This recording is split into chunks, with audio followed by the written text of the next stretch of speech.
ત્યાર પછીનો આપણો નેક્સ્ટ મુદ્દો છે કટિબંધો. કટિબંધ એટલે શું? તો અહીંયા એક બાજુમાં આકૃતિ આપણને આપેલી છે, પણ હું તમને સમજાવી દઉં. કટિબંધ એટલે શું? તો કે કટિબંધ એટલે છે ને તાપમાન હોય, તાપમાન પછી પ્રકાશ, ઠંડી અને ગરમી, આને આધારે પૃથ્વીના જે જુદા જુદા ભાગો જે વહેંચાઈ જાય છે, જે જુદા જુદા વિભાગોમાં વહેંચાય છે, એને આપણે કટિબંધોના નામથી ઓળખીએ છીએ. બરાબર. કટિબંધો જે છે એ કોઈ પણ પ્રદેશમાં કેટલો સૂર્યપ્રકાશ મેળવાય છે અને કયા પ્રદેશમાં ઓછો અને કયા પ્રદેશમાં વધારે સૂર્યપ્રકાશ મેળવાય છે, એને આધારે આપણે કટિબંધોને 3 ભાગમાં વહેંચ્યા છીએ. ઉષ્ણ કટિબંધ એટલે અતિશય ગરમ હોય છે, જ્યાં સૂર્યના પ્રકાશ સૂર્યના જે કિરણો છે એ સીધા પડતા હોય છે ત્યાં, એટલે આ અતિશય ગરમ હોય છે. કારણ કે સૂર્યના જે પ્રકાશો હોય છે ને એ અયન વૃત્તોની વચ્ચે સમાન પડે છે. અયન વૃત્ત એટલે શું? તો કે મકર વૃત્ત 23.5 ઉત્તર અક્ષાંશ અને 23.5 દક્ષિણ અક્ષાંશની વચ્ચે સૂર્યના કિરણો હંમેશા સીધા પડતા હોય છે, એટલે એને અયન વૃત્ત તરીકે ઓળખાય છે. અને આ અયન વૃત્ત ઉપર સૂર્યના કિરણો સીધા હોય એટલે અહીંયા અતિશય ગરમી હોય છે. ઉષ્ણ કટિબંધ હોય એટલે આ ભાગ ઉષ્ણ 23.5 અંશથી લઈને 23.5 દક્ષિણ અક્ષાંશ અને 23.5 ઉત્તર અક્ષાંશ વચ્ચેનો જે ભાગ છે એને ઉષ્ણ કટિબંધ તરીકે ઓળખવામાં આવે છે. 23.5 અંશ ઉત્તર અક્ષાંશથી લઈ અને 23.5 દક્ષિણ અક્ષાંશ સુધીનો જે આ ભાગ આખો છે એને ઉષ્ણ કટિબંધ તરીકે છે એ ઓળખવામાં આવે છે, જ્યાં સૂર્યના કિરણો હંમેશા સીધા પડતા હોય છે. સૂર્યપ્રકાશ આ ભાગ એવો છે કે જે વધારે સૂર્યપ્રકાશ મેળવે છે. બરાબર. એટલે અતિશય ગરમ છે. સમશીતોષ્ણ કટિબંધ એટલે સપ્રમાણ ગરમી, એટલે 23.5 અંશ ઉત્તર અક્ષાંશથી લઈ અને 66.5 અંશ જે આ આખો ભાગ છે, જે 23.5 ઉત્તર અક્ષાંશથી લઈ અને 66.5 ઉત્તર ધ્રુવ સુધીનો જે આખો ભાગ છે એ સમશીતોષ્ણ કટિબંધ કહેવાય છે. સેમ દક્ષિણમાં પણ એમ હોય છે. 23.5 દક્ષિણ અક્ષાંશથી લઈ અને 66.5 દક્ષિણ અક્ષાંશ વૃત્ત એટલે કે દક્ષિણ ધ્રુવ સુધીનો જે ભાગ છે એ સમશીતોષ્ણ કટિબંધ તરીકે ઓળખાય છે. આ ભાગ છે એ સપ્રમાણ ઠંડી અને સપ્રમાણ ગરમી છે એ ધરાવે છે. શીત કટિબંધ જેને ફ્રીઝેડ ઝોન કહેવાય, ટેમ્પરેટ ઝોન, ફ્રીઝેડ ઝોન અને આ ટેમ્પરેટ ઝોન કહેવાય છે અને ફ્રીઝેડ ઝોન કહેવાય છે. અને આ જે છે સમશીતોષ્ણ કટિબંધ, બરાબર, જે માઇલ્ડ હોય છે, કે જ્યાં ગરમી પણ વધારે નથી હોતી, જ્યાં ઠંડી પણ વધારે નથી હોતી. બરાબર. તો શીત કટિબંધ આપણે કહીએ તો 66.5 ઉત્તર ધ્રુવથી લઈ અને 90 અંશ ઉત્તર અક્ષાંશ એટલે કે ઉત્તર ધ્રુવ સુધીનો ભાગ શીત કટિબંધ, જે અતિશય ઠંડો હોય છે. જેમ કે ઉત્તરમાં આવેલું ગ્રીનલેન્ડ અને દક્ષિણમાં આવેલો એન્ટાર્કટિકાનો પ્રદેશ જે છે, એટલે કે 66.5 દક્ષિણ ધ્રુવથી લઈ અને 90 અંશ દક્ષિણ અક્ષાંશ એટલે કે દક્ષિણ ધ્રુવ સુધીનો જે આ ભાગ છે જેને શીત કટિબંધ તરીકે ઓળખવામાં આવે છે, જે અતિશય સખત ઠંડા હોય છે. બરાબર. ફરીથી એકવાર સમજી લઈએ. 23.5 ઉત્તર અક્ષાંશથી લઈને 23.5 દક્ષિણ અક્ષાંશ સુધી ઉષ્ણ કટિબંધ, એવી રીતે 66.5 ઉત્તર ધ્રુવથી લઈ અને 23.5 ઉત્તર અક્ષાંશ વૃત્ત સુધીનો જે ભાગ છે એ સમશીતોષ્ણ. એવી રીતે સેમ દક્ષિણમાં પણ 23.5 દક્ષિણ અક્ષાંશથી લઈને 66.5 દક્ષિણ ધ્રુવ વૃત્ત સુધીનો જે પ્રદેશ છે એને સમશીતોષ્ણ કટિબંધ તરીકે ઓળખવામાં આવે છે. એવી રીતે 66.5 ઉત્તર ધ્રુવથી લઈ 90 અંશ ઉત્તર ધ્રુવ, એવી રીતે 66.5 દક્ષિણ ધ્રુવથી લઈ અને 90 અંશ દક્ષિણ અક્ષાંશ કહેતા દક્ષિણ ધ્રુવ સુધીનો ભાગ છે એને શીત કટિબંધ તરીકે છે એ ઓળખવામાં આવે છે. તો કોઈ પણ પ્રદેશ છે એમાં કેટલો તાપમાન, પ્રકાશ, ઠંડી અને ગરમી રહેલી છે એને આધારે આપણે પૃથ્વીના જુદા જુદા વિભાગો પાડ્યા છે, જેને આપણે કટિબંધના નામથી ઓળખીએ છીએ. એટલે મુખ્ય 3 કટિબંધો: ઉષ્ણ કટિબંધ જે અતિશય ગરમ છે, સમશીતોષ્ણ કટિબંધ જે સપ્રમાણ ગરમી ઠંડી ધરાવે છે, અને શીત કટિબંધ જે સખત ઠંડા છે, કે જ્યાં સૂર્યના કિરણો બહુ રેરલી પહોંચે છે, જે બરફથી જામેલા છે આખા પ્રદેશો. ગ્રીનલેન્ડ છે, એન્ટાર્કટિકા છે, તો એ શીત કટિબંધ છે આખા. બરાબર. ઉષ્ણ કટિબંધ જે અતિશય ગરમ છે, જે 23.5 ઉત્તર ધ્રુવથી લઈને દક્ષિણ અક્ષાંશ વૃત્તથી લઈને ઉત્તર અક્ષાંશ વૃત્ત સુધી ફેલાયેલા છે. એવી રીતે 66.5 ઉત્તર ધ્રુવ વૃત્ત, 23.5 ઉત્તર અક્ષાંશ વૃત્ત, અને એવી રીતે દક્ષિણમાં સેમ 23.5 દક્ષિણ અક્ષાંશ વૃત્ત અને 66.5 દક્ષિણ ધ્રુવ વૃત્તની વચ્ચે છે એ સમશીતોષ્ણ કટિબંધ આવેલું છે. અને સેમ શીત કટિબંધ જે 90 અંશ ધ્રુવ વૃત્તથી લઈ અને 66.5 ઉત્તર ધ્રુવ વૃત્ત જે આવેલું છે એ શીત કટિબંધ. સેમ અહીંયા દક્ષિણમાં પણ છે એ શીત કટિબંધ. તો આ આપણા હતા કટિબંધો, રેખાંશ ઋતુઓ, ગ્લોબલ પોઝિશનિંગ સિસ્ટમ એટલે કે જીપીએસ અને મુખ્ય અક્ષાંશ ઋતુઓ. આપણે છે એ ગયા લેક્ચરમાં આપણે જોયું કે મુખ્ય અક્ષાંશ ઋતુઓ વિશેની આપણે વાત કરી હતી, કર્કવૃત્ત, મકરવૃત્ત અને વિષુવવૃત્ત, જે આપણા મુખ્ય 3 અક્ષાંશ વૃત્તો છે, જે પૃથ્વીનો જે ગોળો છે એ ગોળાનો આપણે અભ્યાસ કરીએ છીએ, જે આપણને અભ્યાસ માટે મદદરૂપ બને છે, એ પૃથ્વીના ગોળા ઉપર જે આ કાલ્પનિક અક્ષાંશ વૃત્તો છે એની આપણે વાત કરી ગયા આગળ. આ સિવાય આપણે જીપીએસ એટલે કે ગ્લોબલ પોઝિશનિંગ સિસ્ટમ કે કેવી રીતે કામ કરે છે, કે કોઈ પણ સ્થળનું રેખાંશ કે અક્ષાંશ જાણવા માટે છે એ જીપીએસનો આપણે ઉપયોગ કરીએ છીએ, જે ઇન્ટરનેટવાળા મોબાઈલ દ્વારા આપણે છે એ કોઈ પણ સ્થળનું સ્થાન છે એ જાણી શકીએ છીએ. મુખ્ય રેખાંશ વૃત્તોમાં આપણે 180 અંશ રેખાંશ વૃત્ત એટલે કે જેને આપણે આંતરરાષ્ટ્રીય દિનાંતર રેખા તરીકે ઓળખીએ છીએ, અને 0 અંશ રેખાંશ વૃત્ત જે પૃથ્વીને પૂર્વ અને પશ્ચિમે 2 ગોળાર્ધમાં વહેંચે છે એવી ગ્રીનિચ રેખા વિશેની આપણે વાત કરી. બરાબર. નેક્સ્ટ આપણે જે વાત આજે આપણે કરવાની છે અત્યારે હવે એમાં આપણે પરિભ્રમણ અને પરિક્રમણ વિશેની વાત કરીશું.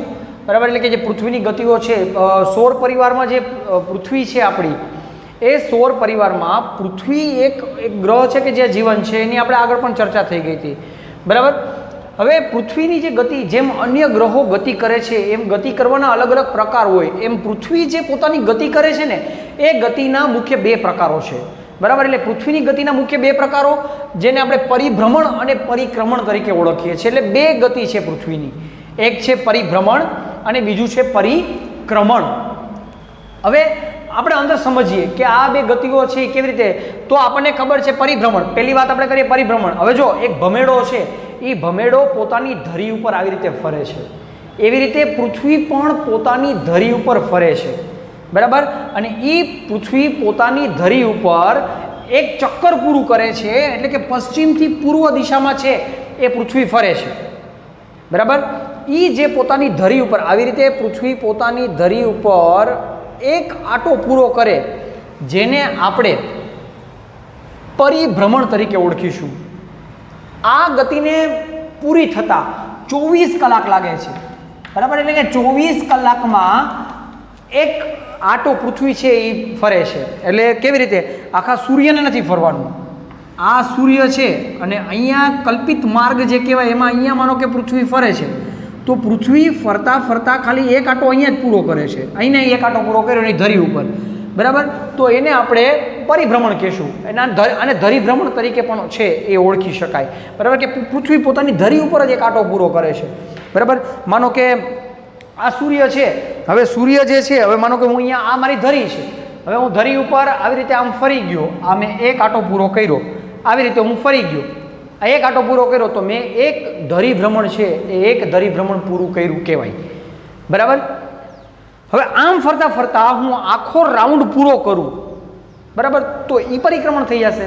એના વિશે હમણાં આપણે વાત કરીએ. તો પશ્ચિમથી પૂર્વ દિશામાં છે, એ પશ્ચિમથી પૂર્વ દિશામાં ફરે છે, 24 કલાકમાં પૂરું કરે છે, એટલે એને દૈનિક ગતિ તરીકે પણ છે એ ઓળખાવી શકાય. એટલે પશ્ચિમથી પૂર્વ દિશામાં પૃથ્વી પોતાની ધરી ઉપર જ્યારે એક ચક્કર પૂરું કરે છે પોતાની ધરી ઉપર, ત્યારે એને પરિભ્રમણ થયું કહેવાય. બરાબર. 24 કલાક લાગે છે એટલે એને દૈનિક ગતિ તરીકે પણ ઓળખશું. વિષુવવૃત્ત ઉપર પૃથ્વી જે છે એ 1670 કિલોમીટરની ઝડપે છે એ 24 કલાકમાં એક આંટો પૂરો કરે છે. આ અને પૃથ્વીનો જે આકાર આપણે એમ કહીએ ને કે પૃથ્વી છે ને એ ચપટી નારંગી જેવી છે, તો એ નારંગી જેવો આકાર બનાવવામાં સૌથી મહત્વનો ફાળો છે ને એ આ પરિભ્રમણનો છે. એટલે પૃથ્વી પોતાની ધરી ઉપર એક આંટો પૂરો કરે છે, જેને આપણે પરિભ્રમણ તરીકે ઓળખીએ છીએ. એવી જ એક બીજી મહત્વની ગતિ છે પરિક્રમણ. પરિક્રમણ કોને કહેશું આપણે?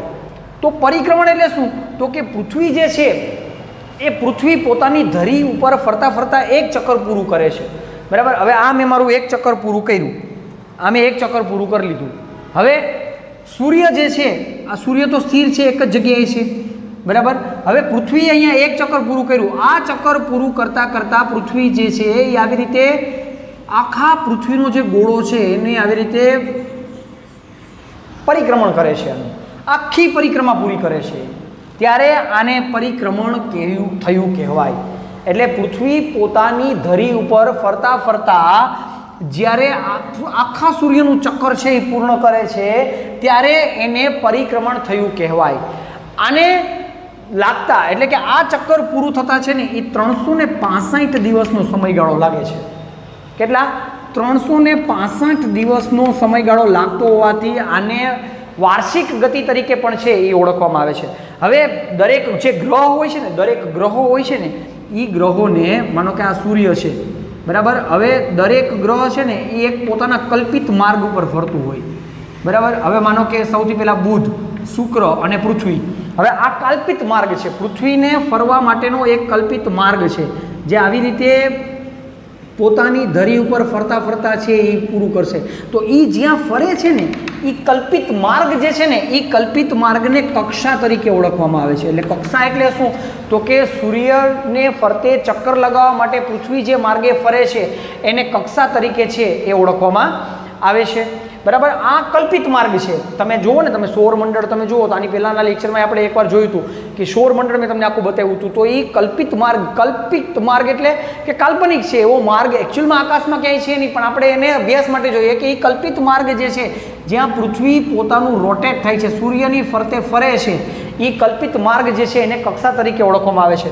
હવે પૃથ્વી જે છે એ પૃથ્વીનું અને સૂર્યનું અંતર એક સરખું નથી, વર્ષભર એનું અંતર એક સરખું નથી રહેતું. એની પાછળનું કારણ શું? તો કે પૃથ્વી છે ને પોતાની ધરી સાથે 66.5 અને કક્ષા સાથે ધરી સાથે 23.5 અંશનો અને કક્ષા સાથે 66.5 અંશનો ખૂણો બનાવે છે, બરાબર. એટલે એનું અંતર છે ને એ એક સરખું નહીં રહે, બરાબર. અને આ એક સરખું અંતર નથી, જેને કારણે આ ધરીનમનને કારણે જે પૃથ્વીનું જે ધરીનમન છે એને કારણે દિવસ રાત અને ઋતુઓ થાય છે, બરાબર. નેક્સ્ટ આપણો મુદ્દો આ જ છે કે દિવસ રાત કેવી રીતે થાય છે. તો દિવસ રાતની આપણે વાત કરીએ કે દિવસ રાત છે એ થાય છે કેવી રીતે. તો આપણો મુદ્દા નંબર છે 3, દિવસ રાત. દિવસ રાત થવા પાછળનું કારણ મેં તમને કીધું એમ કે ધરીનમન. હવે પૃથ્વી જે છે એ પૃથ્વીને આપણે આમ કહીએ કે એની વર્તુળાકાર છે, લંબગોળાકાર એની આખી કક્ષા છે, બરાબર. તો પૃથ્વી ફરે છે, તો પૃથ્વી ફરે છે ને ત્યારે સૂર્યની સામે એનો અમુક હિસ્સો જ, એટલે માનો કે અત્યારે આ સમય હોય તો એનો સૂર્યપ્રકાશ છે ને અમુક ભાગમાં જ આવતો હોય, બરાબર. તો પાછળનો જે ભાગ છે એ તો કે પાછળના ભાગમાં અંજવાળું નથી હોતું, અંધારું હોય છે, બરાબર. એટલે કે ફરે જ્યારે પૃથ્વી ફરતી હોય છે, માનો કે આ સૂર્ય છે, બરાબર. તો સૂર્યની સામે જ્યારે આ પૃથ્વી ફરે છે તો ત્યારે જ્યારે આ ભાગ આખો પૃથ્વીનો છે સામે હોય ત્યારે ત્યાં દિવસ હોય, પણ ફરતા ફરતા ફરતા ફરતા આ ભાગ જ્યારે પૃથ્વીનો પાછળનો ભાગ સામે આવે ત્યારે અહીંયા અંજવાળું થશે, અહીંયા અંધારું થઈ જશે. એવી રીતે પૃથ્વી જ્યારે રોટેટ થાય છે ત્યારે જે ભાગ સૂર્યની સામે હોય ત્યાં અંજવાળું અને એની વિરુદ્ધ દિશામાં અંજવાળું હોય છે. એટલે કે એક ભાગ જે છે એ ભાગ અંજવાળામાંથી આવી અને અંધારામાં જશે અને જે ભાગ અંધારામાં હશે એ અંધારામાંથી આવી અને અજવાળામાં જશે. તો આવી રીતે જે પૃથ્વી છે એ પૃથ્વી ઉપર દિવસ રાત થાય છે. એટલે કે જે ભાગ સૂર્યની સામે હોય છે ત્યાં અંજવાળું અને જે ભાગ સૂર્યની વિરુદ્ધ દિશામાં હોય છે ત્યાં અંધારું અને જે સૂર્યની સામે હોય છે ત્યાં અંજવાળું છે એ અંજવાળું અનુભવાય છે. હવે ઋતુઓ કેવી રીતે થાય છે, બરાબર. તો ઋતુઓની આપણે વાત કરીએ તો ઋતુઓમાં પણ એવી રીતે ધરીનમન છે ને એ ખૂબ જ મહત્વનો ભાગ ભજવે છે. ઋતુઓમાં ધરીનમનનો ભાગ છે ને એ ખૂબ જ મહત્વનું છે, બરાબર. હવે આમાં ઋતુમાં ધરીનમન કેવી રીતે? તો જ્યારે પૃથ્વી પોતાના માર્ગ ઉપર જ્યારે ફરે છે, જ્યારે કક્ષા સાથે 66.5 અંશનો ખૂણો બનાવે છે ત્યારે પૃથ્વી છે ને એ કાં તો પોતાને ઉત્તર દિશામાં અને કાં તો દક્ષિણ દિશામાં નમેલી રાખીને ફરે છે, બરાબર. એટલે કાં તો આ બાજુ નમેલી હોય ને કાં તો પૃથ્વી છે એ આ બાજુ નમેલી હોય, એટલે બેમાંથી એક બાજુ છે એ પૃથ્વી છે એ નમેલી હોય છે. હવે જે ભાગમાં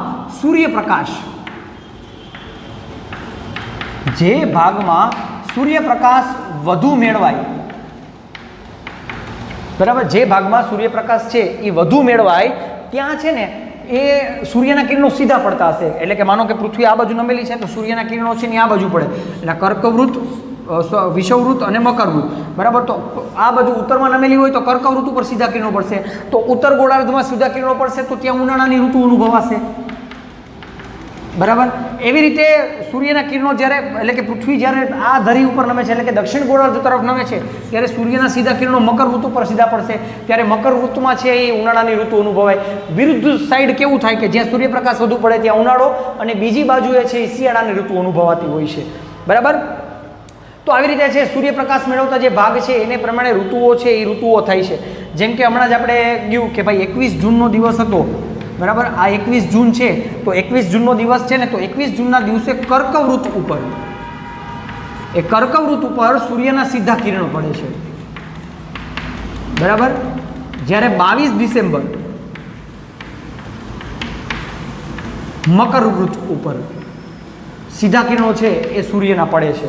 તો જ્યારે 21 જૂને આપણે સૌથી લાંબામાં લાંબો દિવસ અને ટૂંકામાં ટૂંકી રાત હોય, એવી રીતે 22 ડિસેમ્બરનો દિવસ છે તો ત્યાં મકર ઋતુ પર લાંબી દિવસ હશે અને ટૂંકી રાત હશે, બરાબર. પણ સેમ ઉલટી સ્થિતિ હોય, 21 જૂને મકર ઋતુ પર દિવસ ટૂંકો અને રાત લાંબી હોય. જ્યારે 22 ડિસેમ્બર ઉત્તર ગોળાર્ધમાં દિવસ ટૂંકો અને રાત લાંબી હોય છે, એટલે વિરુદ્ધ થતું હોય છે. અહીંયા કર્ક ઋતુ પર સીધા કિરણો પડ્યા તો મકર ઋતુ પર છે એ દિવસ ટૂંકો થઈ ગયો હોય, આપણે દિવસ લાંબો હોય. જ્યારે મકર ઋતુ પર સીધા કિરણો પડશે ત્યારે કર્ક ઋતુ પર રહેતા સ્થળોનો જે છે એ દિવસ છે એ દિવસ મકર ઋતુ પર હોય જ્યારે, એટલે કે 22 ડિસેમ્બરે જ્યારે મકર ઋતુ પર જે છે એ સૂર્યના કિરણો સીધા પડશે, બરાબર. ત્યારે અહીંયા કર્ક ઋતુ પર છે એ દિવસ ટૂંકો હશે, અહીંયા દિવસ લાંબો હશે, બરાબર. 21 જૂને આપણે દિવસ લાંબો હતો, મકર ઋતુ પર રહેતા લોકોનો જે દિવસ છે એ દિવસ ત્યાં ટૂંકો હતો. તો આવી રીતે જે છે એ ઋતુઓ જે છે એ ઋતુઓ થઈ છે, એટલે કે શિયાળો છે, ઉનાળો છે, આ ઋતુઓ છે એ ઋતુ પરિવર્તન પણ ધરી નમનને જે છે એ આભારી છે, એ આભારી માનવામાં આવે છે. તો આપણો જે લેક્ચર છે એ લેક્ચરમાં આજે આપણે અહીં સુધી રાખીએ. નેક્સ્ટ લેક્ચરમાં આપણે છે એ આગળના જે હજી 2-3 મુદ્દાઓ આમાં બાકી છે, બરાબર. ગ્રહણ કોને કહેવાય, સંપાત કોને કહેવાય, લીપ વર્ષ કેવી રીતે થાય છે, તો એના વિશેનો અભ્યાસ આપણે નેક્સ્ટ લેક્ચરમાં કરીશું. Thank you.